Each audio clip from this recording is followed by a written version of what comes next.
Perhaps the most iconic motifs in the Aran knitting tradition, after cables, are the bobble and the popcorn.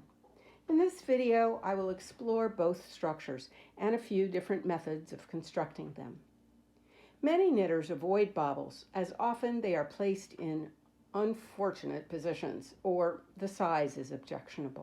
To make a bobble, increase the desired number of stitches, work back and forth, and then decrease to the original number. For a popcorn, omit the second step, as only increasing and then decreasing are necessary. So the difference between a bobble and a popcorn is that the bobble contains fabric, whereas the popcorn does not. The fabric of a bobble is typically stockinette stitch, but feel free to experiment with other textures or even color. One can even crochet a popcorn within knitted fabric, as shown in Hitomi Shida's wonderful book, The Japanese Knitting Stitch Bible. Bobble directions very often talk about lifting the second stitch over the first stitch. And so I think it's important to clarify the number of the stitches. So I consider the point at 0, and on the left needle, you would count from the top to the bottom, 1, 2, 3, 4. On the right needle, the same thing, from the tip, 1, 2, 3. So that might help you in understanding some of the directions that you find. In my design Maryland, 6-stitch popcorns are used.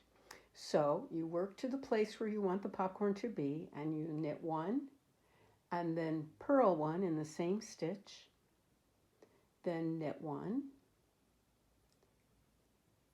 and purl 1. That's 4 stitches.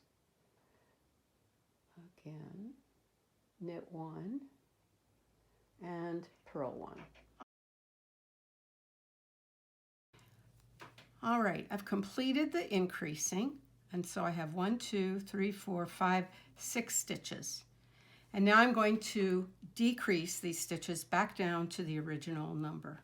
So I'm going to lift the second stitch over the first, the third stitch over the first, the fourth stitch over the first, the fifth, and the sixth. And that makes a nice little compact popcorn.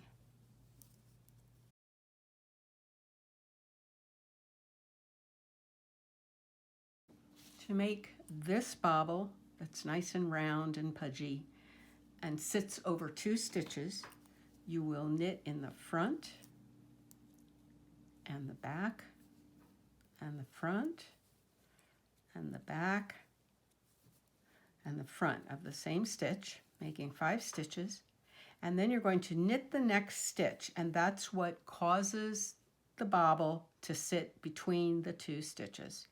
And now you're going to purl 5 and ignore that very first stitch that you made.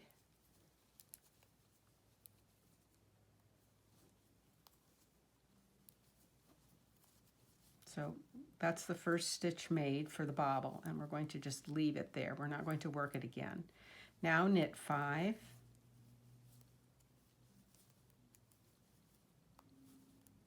and finally purl 5, and then we'll work the third part of making a bobble by decreasing it back down to the original number of stitches.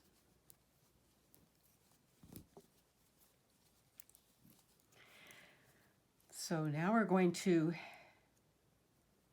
pull the second stitch over the first, the third over the first, the fourth over the first, and the fifth over the first.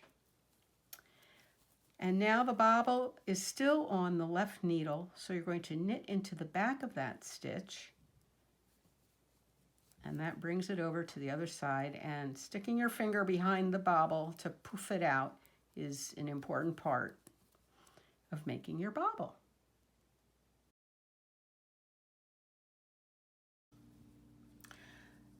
I'd like to now show a symmetrical bobble where the center stitch of the bobble remains highlighted in the center. To make that, you knit over to where you want the bobble, and you're going to knit one and yarn over, and knit one and yarn over and knit one. So now you have 5 stitches. Turn, purl 5,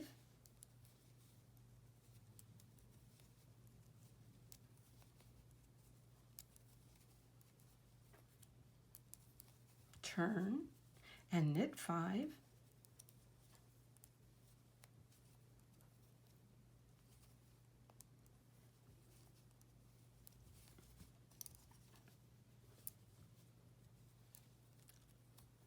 turn and purl 5,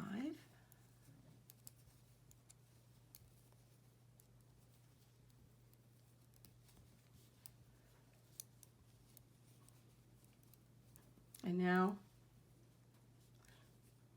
you're going to insert your right needle in the 3rd, 2nd, and 1st stitches on the left needle as if to knit, and slip them over to the right needle. Now you're going to knit 2 together for the last 2 stitches of the bobble, and then you're going to bring the 2nd and the 3rd and the 4th stitches over. And there is the symmetrical bobble.